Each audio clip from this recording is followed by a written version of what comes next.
Hi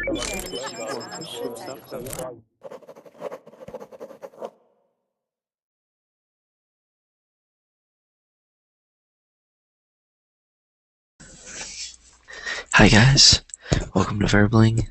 My name's Joe, and today we're going to be working on improving our reading skills by looking at an article about bilingualism. So if you're watching this right now, it's live, and we have 4 reservations today. So that means there should be 5 open spots. And if you're wondering what is a reservation or how do I get one, I'm going to show you.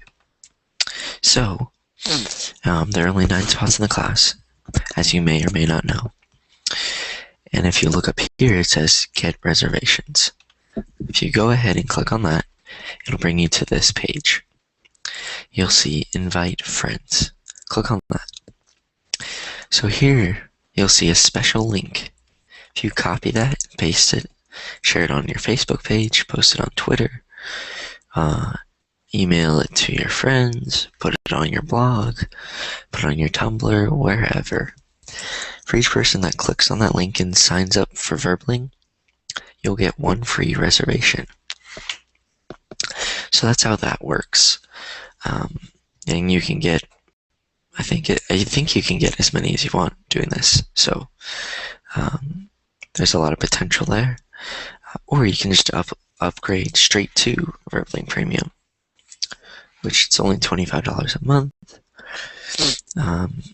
And you get unlimited class reservations. So when you have that class reservation, then you can use it for upcoming classes. You can't use them for classes that are already in session, but like this one, which had, if you click reserve a seat, it'll say you have a reservation for this class.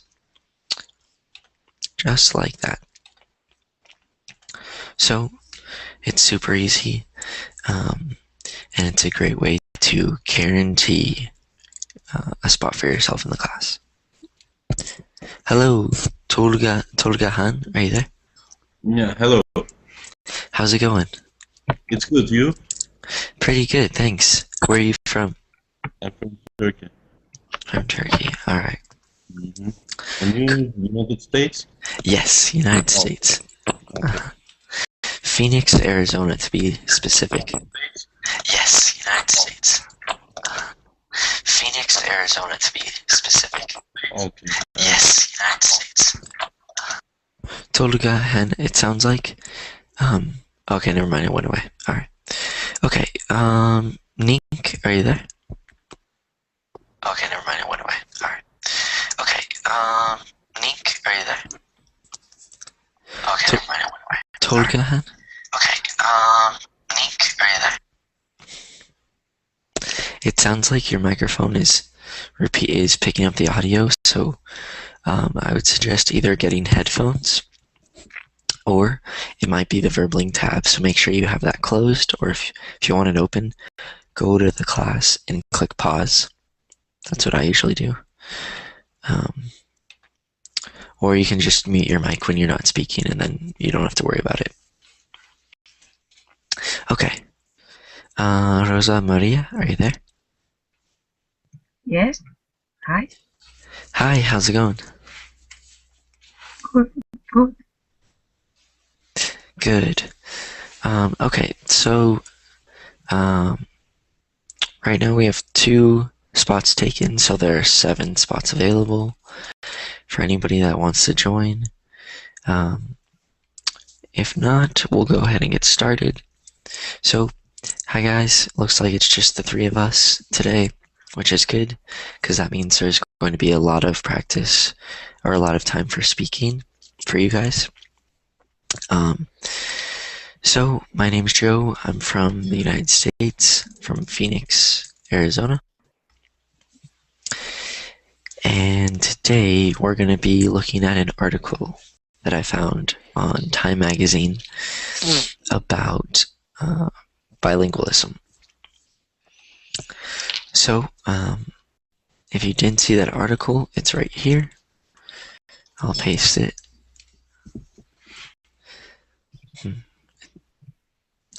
Is everything working correctly, Rosa Maria? Or did you get kicked out or? Yes, I closed my window. Oh, okay. Okay. So we'll go ahead and get started. We'll have everybody introduce themselves by saying your name, where you're from, and state whether you are having any problems with English right now. So I'll go first. My name's Joe from the United States. I'm not having any problems with English. With Portuguese, I need to study more vocab. So we'll start with Chawit. Are you there?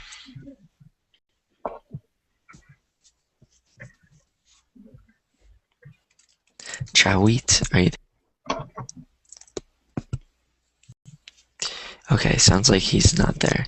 Nink, are you there? Yeah, I'm here. All right. Hi, Hello. how are you? Good, how are you? I'm fine, thanks. Do you want to introduce yourself by saying your name, where you're from, and whether you're having any problems with English? Oh, okay. I'm Link. I'm from Thailand. I have problem with the vocabulary or pronunciation too. Yeah. Okay. All right, welcome. Next we have Rosa Maria. Yes, my name is Rosa. I'm from Spain, and I have a lot of problems with English because I hate it. What are the problems? For example, in the pronunciation is very important, vocabulary, grammatical better, reading, a lot of problems, but I try to improve. Yeah. All right, good. Okay, let's see, we have some more people. Sebastian, are you there? Yes, I'm here, Joe. How are you? Good, how are you? Good. All right, so we're just getting started. So, basically for those of you who just joined, I want you to say your name, where you're from, and if you're having any problems with English, just state them. So, Sebastian, do you want to go? Okay. My name is Sebastian. I'm from Chile. And problems, yes. Especially using the verbs in past in a sentence that is supposed to be in present. Okay, so, like what would be an example? Oh, an example, I don't know. I mean, if we continue talking, you will notice immediately. Okay. All right, if I notice, I'll point it out and help you out there. Okay. You will notice. All right, Leonardo, are you there? I'll point it out and help you out there. Sounds like you have the Verbling tab open.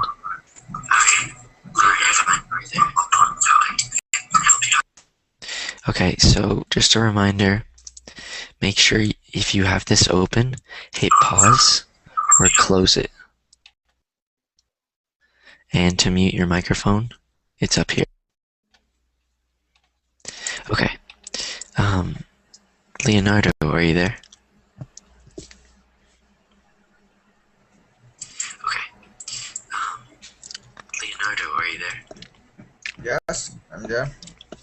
Do you have headphones?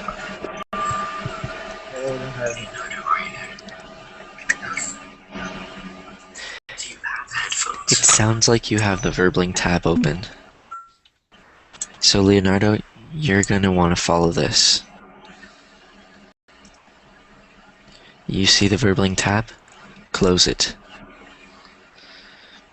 So do that, and then it should get rid of that echo.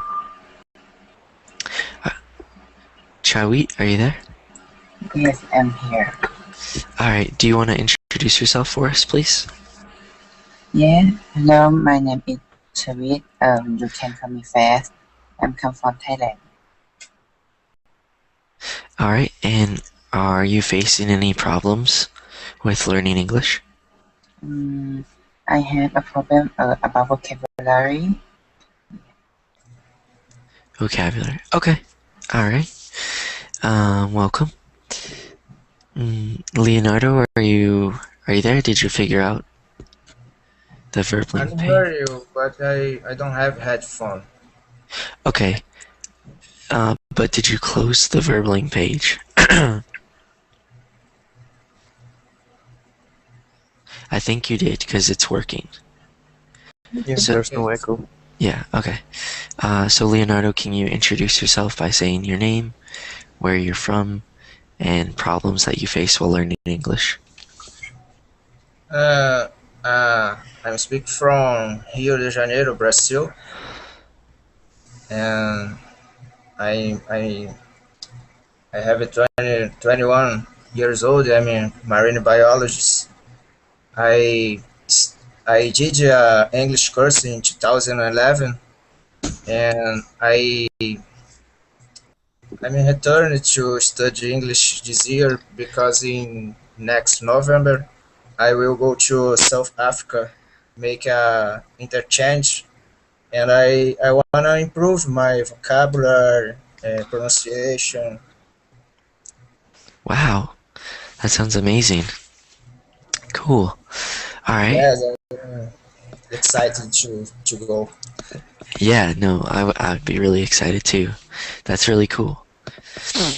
All right. I think that's everybody. So welcome everybody. Like I said, we're going to focus on reading. So we're going to read an article. We're going to talk about the article a little bit, and then talk about the topic in general. So the topic of the article is bilingualism. So I have a few questions for a conversation afterwards, but first we're going to read the article. So if you haven't already, please open that up. I will share my screen and pull it up as well, and that way we can read off of it. So you guys will just take turns reading. And the way that we're going to do it is, so let's say I say, hey Sebastian, will you read first? So Sebastian will read a little bit, and then when he wants to stop reading, he can say, okay, popcorn, Leonardo. And then Leonardo reads where Sebastian left off. And you guys can call on me too if you want me to read. So that's the way we'll do it. And try and give everybody a chance to read. It's not too long of an article. It's about probably 2 pages. So this is it. Would somebody like to volunteer and read first? Sure, I can read. Alright, thanks Sebastian. Understanding how the brain speaks 2 languages. Learning to speak was the most remarkable thing you ever did. It wasn't just the 5,000 words you had to master to become fluent, or the fact that for the first 6 years of your life you learned about 3 new words per day. It was the tenses and the syntax, and the entire scaffolding of grammar. Not to mention the metaphors and allusions and the most but not quite synonyms.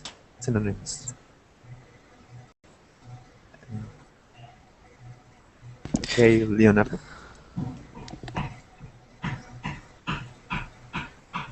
But you accomplished it, and good for you. Now, imagine doing it 2 or 3 times over, becoming bilingual, trilingual, or more. The mind of the polyglot is a very particular thing, and scientists are only beginning to look closely at how acquiring a second language influences learning, behavior, and the very structure of the brain itself. At a bilingualism conference last weekend, convened by C. Francis de New York, where our students learn in both English and French, and the Cultural Service of the French Embassy. Language experts gathered to explore where the science stands so far and where it's really next. Exclusively, my children are LFNI students.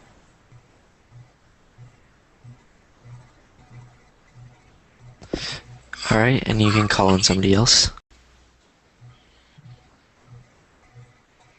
Can you repeat, please? Can what? Can you repeat? Leonardo, you may call on somebody else to read. Which want- paragraph? I'm saying that you can say to somebody else, you can read to continue. Okay, but which paragraph? The second or the third paragraph? No, just where you left off. So humans are crude linguists. Humans are crude linguists from the moment of birth and perhaps even in the womb, to the extent at least that we can hear spoken sounds and begin to recognize different combinations language sounds. At first, we don't much care which of these phonemes from which language we observe. It makes sense since the brain has to be read to learn, and of the world's thousands of languages depend on where we're born. All right, now you can call on somebody else if you'd like them to read.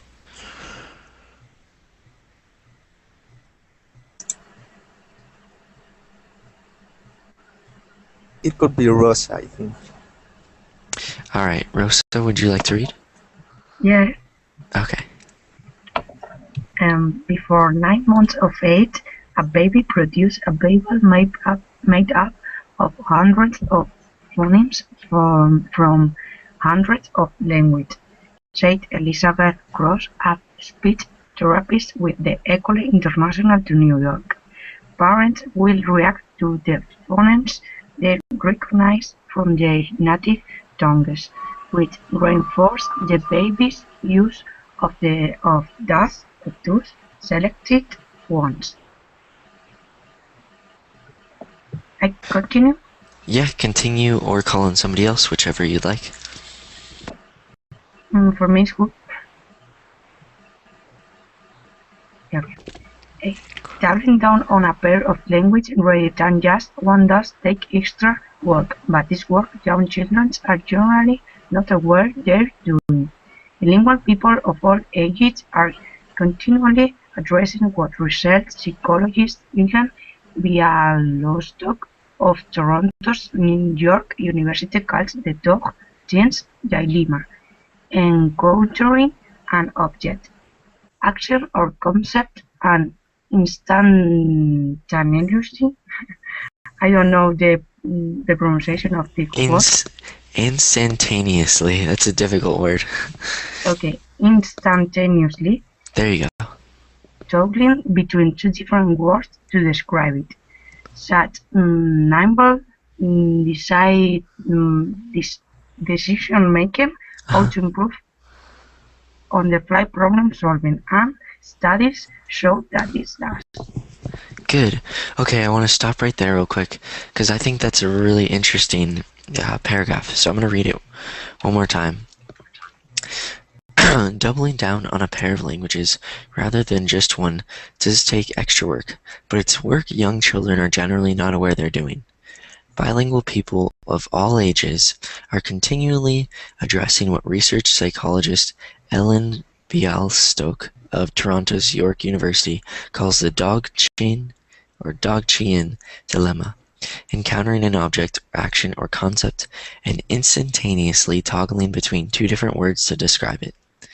Such nimble decision-making ought to improve on-the-fly problem-solving, and studies show that it does.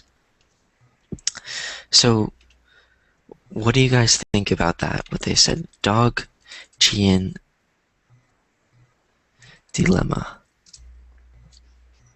Have you guys ever encountered that or had that? Do you understand what he's saying? I don't understand. Okay, here, I'll explain then. So, for example, for those of you who speak Spanish, in English, this is called a water bottle. So when I say this, I think of water bottle. But also in Spanish, it's botella de agua. Sí. So everybody thinks, so when you see it, what they're saying is bilingual people struggle with thinking, okay, water bottle, botella de agua. Because you have, since you're Spanish and English, that's what you think of when you see this. So he's saying that this Dog-Chien dilemma happens with bilingual people because when they know two languages, then they're constantly struggling between thinking of this as a water bottle or a botella de agua. Does that make sense? Okay, the people mix the languages, no?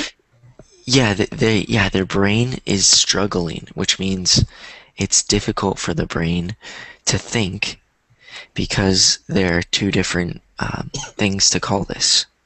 Yeah, okay. Yeah, exactly. Thank you.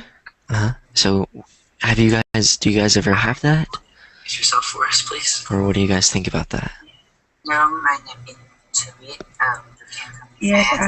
I heard about that problem, but I think it's no important for the growing of the children because I think in the next year the children can use the word perfectly. You think that the children, that it's not difficult for children when they're little because, well, I mean, I wonder, I'd be interested to see some research about like young children, like maybe 9 years old, where they grow up learning two languages. So like English and Arabic, or maybe Spanish and Portuguese, whatever. Because they're constantly, like, let's say they learned Portuguese from their mom and Spanish from their dad. Then they're constantly having that struggle of, okay, what do I call this? Do I call this? I don't know how to say it in Portuguese, but they're constantly struggling between the two languages. So it's interesting, I think. Has anybody else had any experiences with that you can remember? It's not my experience, but I know a girl that, and she's from Chile, and she had a little kid with I don't remember the country. I think it's close to Russia. The father is a Russian, or I don't remember. So the languages are really, really different. So it's weird because the father speaks Russian to, I'm going to say Russia, speak Russian to the kid. The mom speaks Spanish to the kid, but between them, the father and the mother, they both speak in English. So for the kid, it's a mess. It's a mess. I mean, Wow. he's trying to speak in, I don't know, I guess say like the car or something, and he mixed the words between the Russian and the English, and nobody understands because he's in a country who speak in Spanish. So it's a weird thing, and I think that they are trying to figure out how can they fix that problem. Yeah, that sounds exactly like the dilemma that it's talking about. Dog-Chien dilemma. So the kid knows Russian and Spanish, and he hears English, so he doesn't know, okay, dad knows that this means whatever the word is in Russian, and mom knows this is botella de agua. And if I'm trying to talk about it, what do I say? What? I don't know. I guess he's like 4 years old, 4. I Oh, think. wow. Yeah, he's really, but both of the parents, they speak a lot. So he know how to speak and everything. So he was like saying something. It's just like this. It's like, oh, Braxista mama. What? You speak in Russian and you say mama like in a Spanish way. Okay, but Huh. But it's cool, I think, at the same time. That is cool. It is interesting to think about how your brain is working right now. I mean, that happens to me because sometimes with Spanish and English, like I say the word also a lot, and I always am speaking, and I always say también, which is Spanish for also. So it's interesting to think about, when our brain sometimes uses the wrong language and why it uses the wrong language. I don't know. But I think that's what they're trying to figure out in the research. Cool. Okay, so we'll go back to the article, and it looks like we have some more people who joined us. So if you guys don't know where we are, we're looking at this article, we're reading it, and just talking about bilingualism. And afterwards, we're going to discuss it a little bit. So, Rosa, I think you just finished. You can either continue reading or call on somebody else. No, somebody else. All right. Is there anybody else that would like to read? Can I do this? Yes. Okay. Language researchers often point to the famous Stroop test, which asks subjects to look at the word wood red, for example, which is presented in an ink of a different color, say blue. Then they are required to say aloud or identify on a computer the ink color. That requires an additional fraction of a second to accomplish than if both the word and the ink color were the same. Everyone experiences that lag, but for bilingual it is measurably shorter. Monolinguals always need more time. Philosoph says, it is a lifelong advantage for bilinguals. All right, let's stop right there for a second. Thank you for reading. Who was that? Alison? Yes. All right, thank you. Okay, so the Stroop test. Has anybody ever taken that test before? No. So the way it works is, just in case you didn't understand, on the screen you'll see the word red, but the color of it is blue. And so you have to identify the color. So for monolinguals, they're saying that they struggle because if the word says red, but it's the color blue, usually they have to stop and think about it for a second. But people like us who speak 2 languages or 3 languages or whatever, it's easier for us. We can do it faster because we can separate the different elements and know that, hey, we're focusing on what the word reads, which is red, but even though it's blue. So, would you guys be interested in seeing if I can find an online Stroop test right now and see if we can try it out a little bit? Sure. All right. Let's see if I can find one.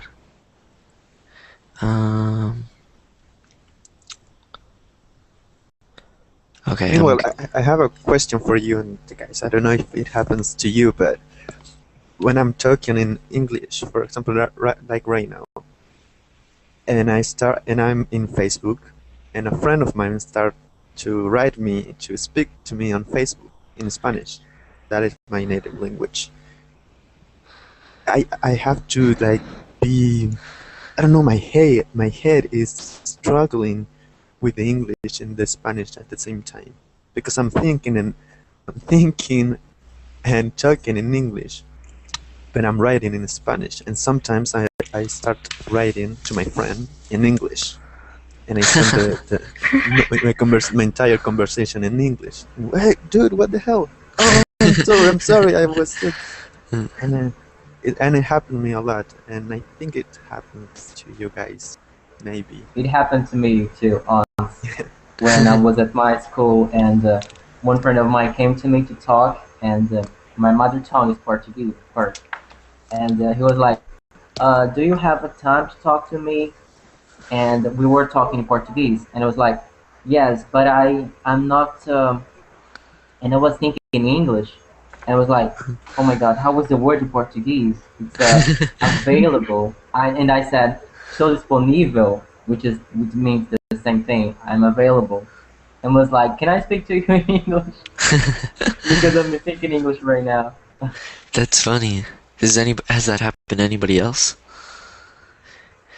What happens to me is I'll be speaking Spanish and then I accidentally, instead of saying yo, I say eu, or else, which means the same thing, or like I'll just accidentally mix in Portuguese words. So it's hard sometimes because our brain is thinking in one language, but then for some reason other words just come out of our mouths. Yeah. Okay, so I found a test, so we're going to do this. So the way it works is you're going to see a word written, maybe it says red, and then the color is blue. And what you're going to have to do is identify the color that it's written in. So the way we'll do this is I'll put it up on my screen, and then you guys can just shout out as fast as you see it the color of the word. So the color of the word. So if it says blue and the ink is green, what are you going to say? Green. Good. Okay. So here, I'll pull it up right now. And we'll try this out. Okay. Can everybody see this okay? Yes. Okay. Ready? Here we go. Green. Green. Yellow. Yellow. Yellow, no? Blue. Blue. Yellow. Green. Green. Yellow. Yellow. Blue. Yellow. Yellow. Blue. Blue. Blue, red, Black. black, Black. Yellow. Yellow. Green. green, Blue. Black. black, Red. Red. Yellow. Yellow. Green. red, Red. Yes. Black.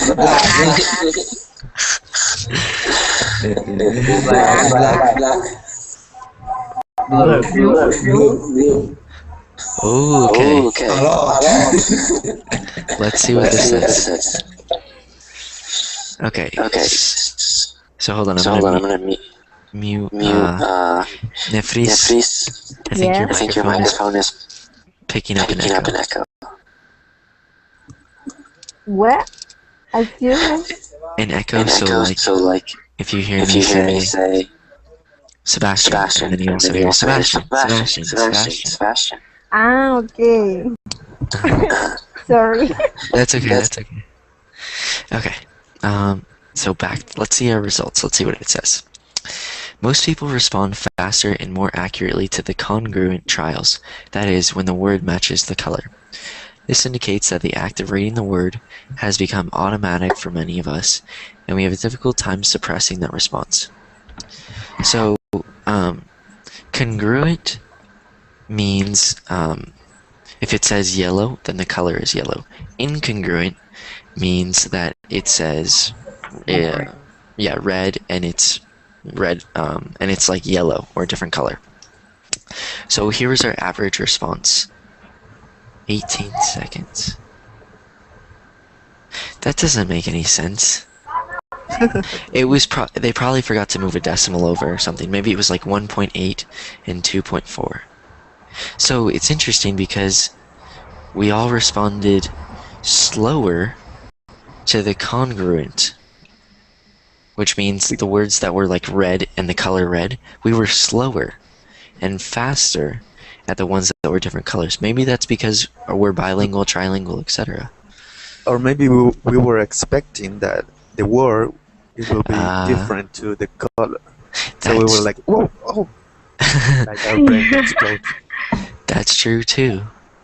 I don't know. That's interesting. Do you guys want to do it one more time, or should we go back to the article? One more time. One more time. Okay. Is everybody ready? Yes. All right. Here we go. Green. Green. Green. Green. Blue. Green. Green. Blue. Blue. Yellow. Yellow. Black. Black. Red. Red. Red. Red. Red. Yellow. Yellow. Green. Green. Yellow. Yellow. Black. Black. Red. Red. Red. Black. Black. Black. Black. Black. Blue. Blue.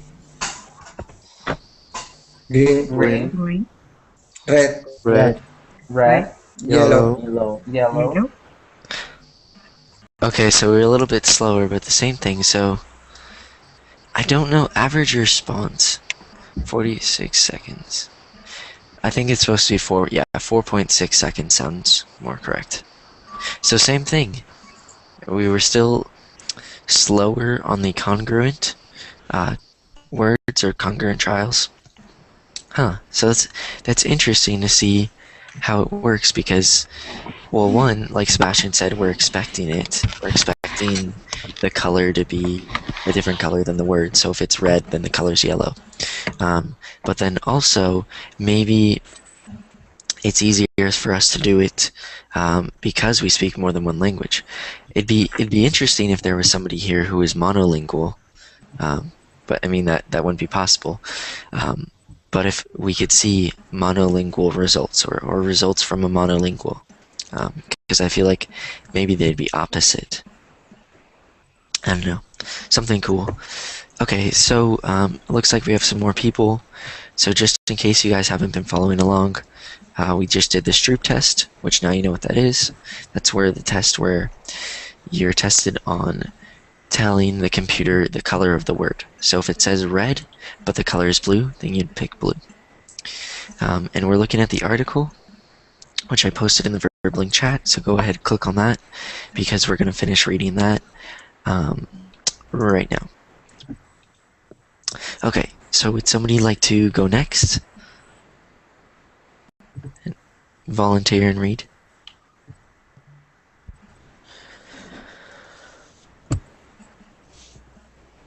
I can go. Yeah. Okay, yeah. Examining of the strap test is hardly a marketable skill, but what it suggests about the brain is something else. Sean Lynch, headmaster of LFNY, previously worked in a multilingual school in France in which all of the students spoke French, and at least one of the 12 other languages, including Japanese, Russian, Italian, and Spanish. As is often the case with well-endowed schools, the student, on average, outperformed their age peers academically, and it's impossible to determine how much of that is due to native skills and how much to the fact that they simply have access to better teachers, books, and other resources. Still, Lynch observes that these students seemed to show a greater facility with skills that relied on interpreting symbolic representations, such as math or music. One thing I want to say there. So, Sebastian, will you read this last sentence one more time, please? Lynch observed that this student seems to show a greater facility with skills that relied on interpreting symbolic representation, such as math or music. So, what do you think that means? You, Sebastian, or anybody else, what do you guys think that last sentence means? What is the author saying? People who know 2 or 3 languages is better in math and music. Yeah, exactly. That's exactly what he's saying. He observed that those students who speak, I think it was French, English, and another language, were better at interpreting or I guess understanding math or music, which is made up of different symbols. So it's interesting. I don't know. I mean, maybe it probably has something to do with how when you learn another language, like the beginning of the article said, it takes a lot of skill and effort to learn a language, and sometimes it takes us a long time, like 6 years. But you learn, over 50,000 words when you're fluent, and so when your brain is used to that, it has to multitask between English, Spanish, Japanese, Russian, Turkish, Portuguese, whatever language you speak. And so you guys, since you speak English and whatever your native language is, then your brain, well, mine too, all of us, our brains are used to multitasking. So when you have to perform math or you have to read music, etc., your brain, it's almost another language. So your brain is used to it because your brain says, oh, I already know English in this native language, music and math, I don't have to learn it as much, but since I know how to multitask, I can do this well. So I don't know, I think that's interesting. And the researchers knows why. And the researchers what? Know why. They know why? Yeah. I mean, I have this other article that I have just hanging out right here because I haven't read it yet, but it's called How Being Bilingual Can Make Your Brain Badass. And it talks about like all the different parts of the brain, and it talks about which ones you use. So maybe we might be able to read this afterwards if you guys want. It uses a lot of big words, which is why I wasn't going to use it. But it talks about the different types of, so here are the different types of your brain. Frontal lobe, primary motor cortex, central sulcus, primary somatosensory cortex. See, I don't even know how to pronounce all these words, but it talks about the parts of the brain that you use. So if we have time, we can look at that afterwards. Yes, so I'll post the link real quick so you guys can check it out later, or if you like. My Spanish teacher actually sent me this. She sent it to the class. Okay, so let's go back to the article. We're almost done. So Sebastian just read. Would somebody else like to read?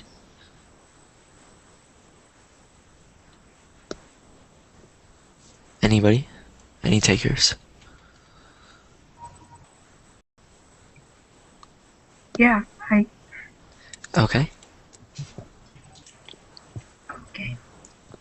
Lyons also believes a weight-based primarily. Okay, I need help with my pronunciation, please. Okay. I think this one is Albert, and then Albert based primarily.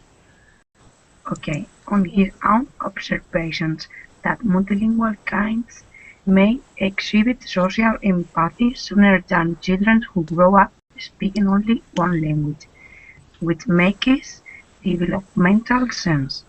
The theory of mind understanding that what's in your head is not the same as what's in other people's heads does not emerge in children until they're about 3 years old.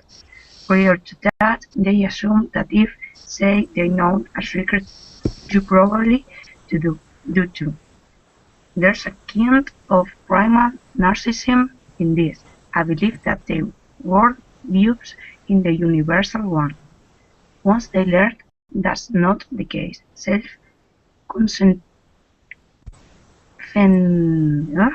Help please. Self-centeredness. Centeredness.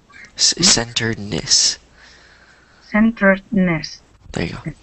Falls away, at least a little, and the long process of true socialization begins. There's nothing that accelerates the acquisition of that kind of other awareness like the realization that even the very words you use to label the things in your world, dog, tree, banana, are not the same ones everyone uses. Sorry, my pronunciation is very, very bad. That's okay. That's okay. It's hard. I just want to point out this word, empathy. Just for you to, there you go, for you to improve your pronunciation. And then this one, and then this word. How do you pronounce this word? Makes. There you go. Okay. So, did you guys understand what it was saying here? I know there are a lot of big words, but I'm going to read this sentence right here. The theory of mind, understanding that what's in your head is not the same as what's in other people's heads, does not emerge in children until they're about 3 years old. Prior to that, they assume that if, say, they know a secret, you probably do too. There's a kind of primal narcissism in this, a belief that their world view is the universal one. Once they learn that's not the case, self-centeredness falls away, at least a little, and the long process of true socialization begins. So it's interesting. And then the last sentence, there's nothing that accelerates the acquisition of that kind of other awareness, like the realization that even the very words you use to label the things in your world, dog, tree, banana, are not the same ones everyone uses. So here I think it's trying to say that those who grow up multilingual, they start to understand things a little bit quicker, and they start to understand that, for example, the last sentence, the labels that they use, so what they call maybe a dog, a tree, banana, that they may not be the same as everybody else. So they start to understand, in a way, they start to understand that there's more to life. There's more in life than just them. So that's why it says self-centeredness falls away. Because when they're younger, they think, everybody must call a dog Johnny, or whatever they call their dog. And then tree, banana, etc. But then when they understand, but my friend Sebastian has a different word. Instead of saying tree, he says arbre, or something like that. So it's interesting that they pointed this out. Okay, thank you for reading, Rosa. Would somebody like to go next?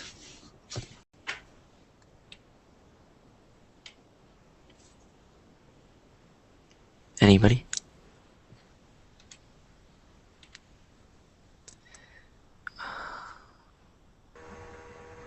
We have a lot of people who have not read.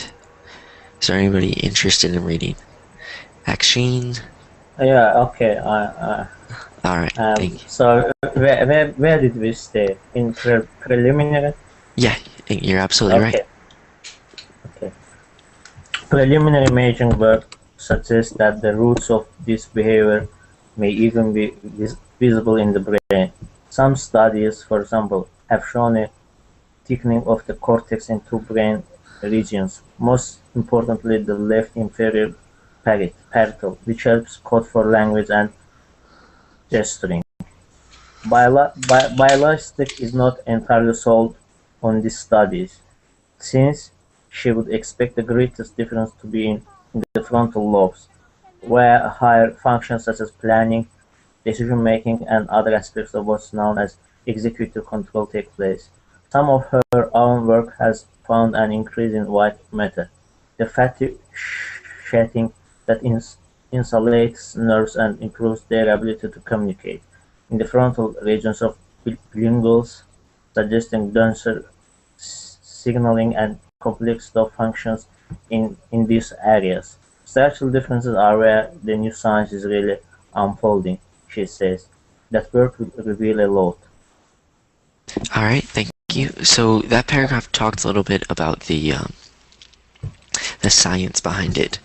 So which parts of the brain are used for languages and bilingualism.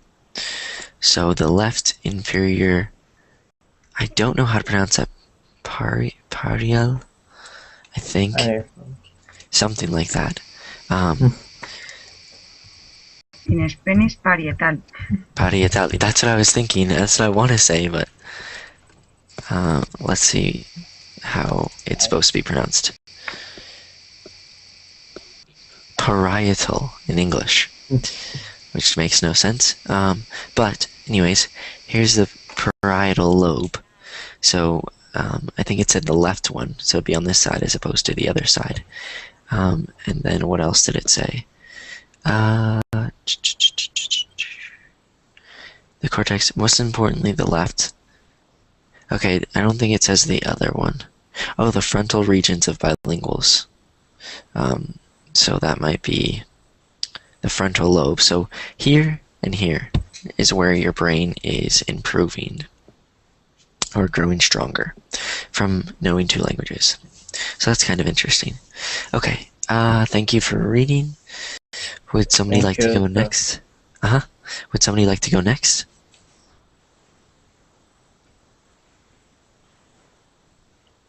Anybody who has not read? Chawi, David, Jose. I went to the restroom. You want to read, Chawi? Okay. Okay. So not every study out there. Not every study out there finds benefit to bilingualism.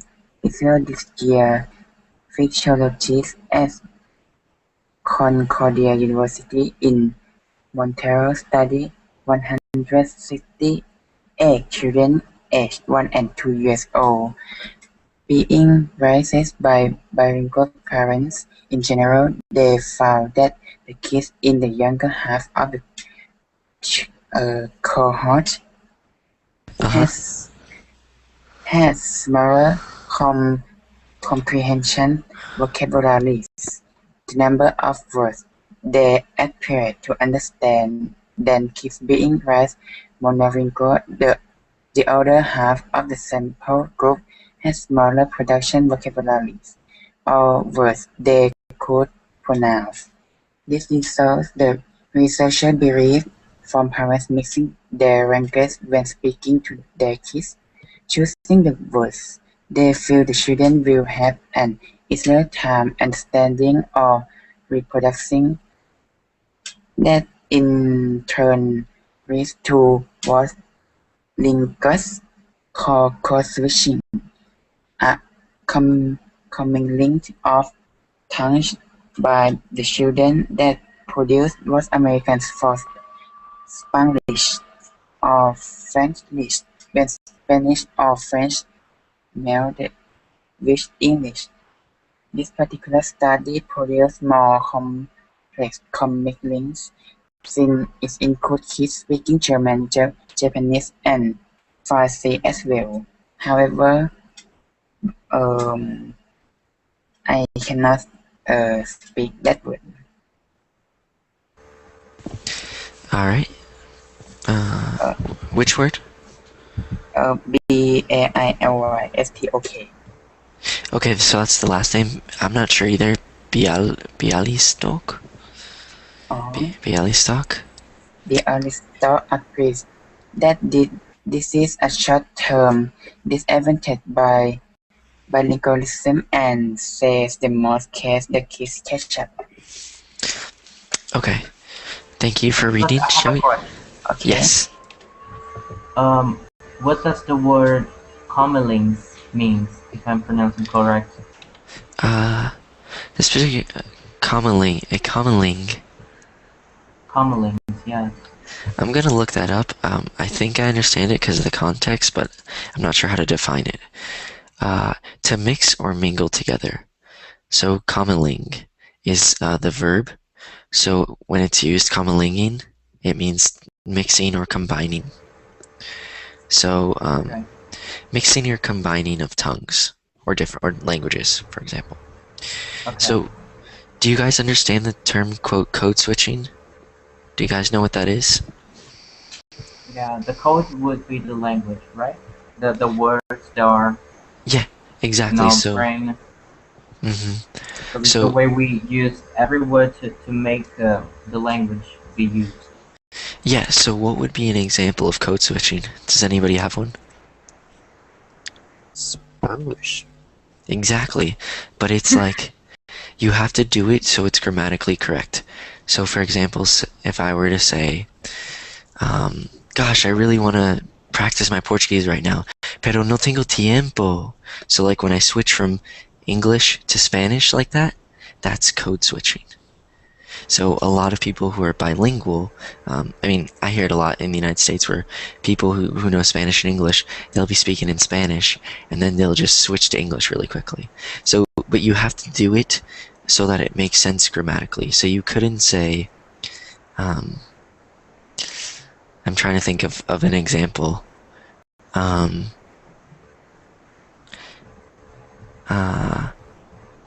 Yo quiero speaking. I want speak. No, okay. I can't think of an example right now. But just know that when you switch, you have to do it so that it's grammatically correct. So, like for example, when I say I really want to practice my Portuguese right now, but pero I don't have time. Yo no tengo tiempo. So you can switch there because you can just switch from saying because it's like two clauses. If you think about it, I don't have time to practice Portuguese, but I don't, or I want to practice Portuguese, but I don't have time. So just switching so that it makes sense. Okay. Like, no me gusta is listen to English, for example. No me gusta listening to English. Exactly. Wouldn't make sense. That wouldn't make sense. Yeah, because in Spanish we don't use the ing form, the gerundio, to represent the same thing that it's used in English. For example, I say, I don't like listening to music, but in Spanish it doesn't happen. We just say, no me gusta escuchar música. Exactly. That's a great example of how you couldn't do it that way. So it's interesting because once you become fluent in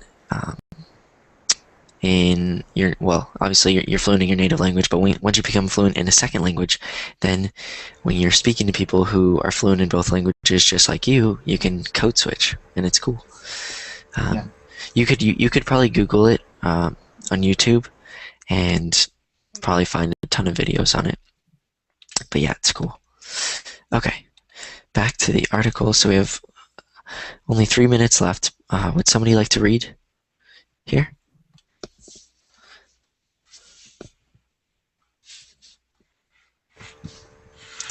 Any volunteers? If no one wants, I want to. Hi. Okay.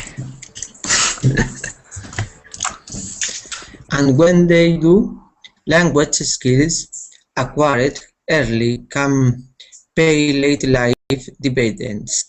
In one study, bilinguals experienced the onset of age-related demanded 4.1 years later than multilinguals, and full-blown Alzheimer's 5.1 years later. One school of thought says that any conjunctive reserve. Education, multilingualism, even playing Southus puzzles strengthens the brain and helps it resist disease, says by Livestock. The others say that the brain of multilinguals experience the same level of disease as those of multilinguals, but they cope with it better. They function at a higher level than they would otherwise be able to function. Good. All right. Thank you for reading. Okay.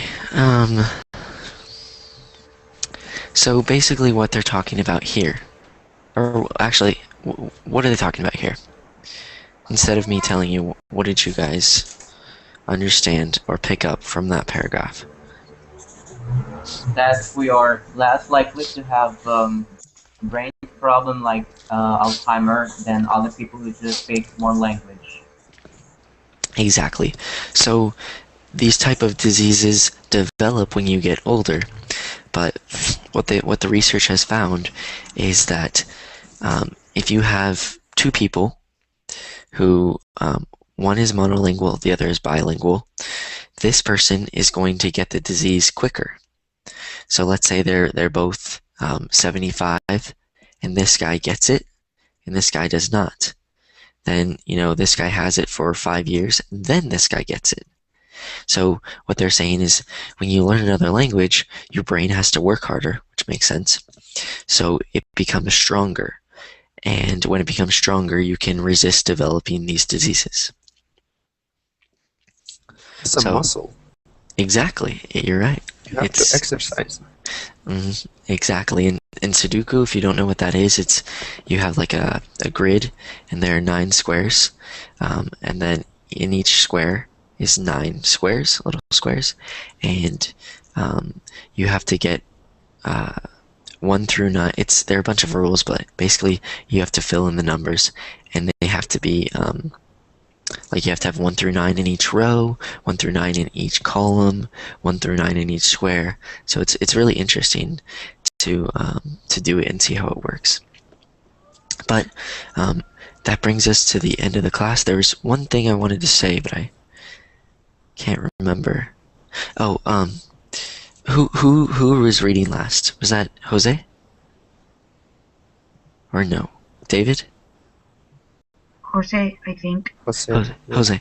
Okay, one thing I wanted to say to you, Jose, to help you improve your pronunciation was, I know in Spanish, whenever you have a Z or CE or CI, it's like you use the theta, so you say the, función, instead of función.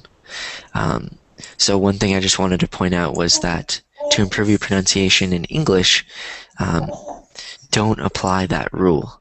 So when you see a Z like Alzheimer's, let me copy that word so you can see what it looks like again. So this word, so it's pronounced like this, Alzheimer's. I know there's no T in it, and so you're wondering where the T is coming from, but that's how it's pronounced, Alzheimer's. And then I think the other thing was the word experience. So I know it ends in CE, and so you want to say experience, but it's just experience.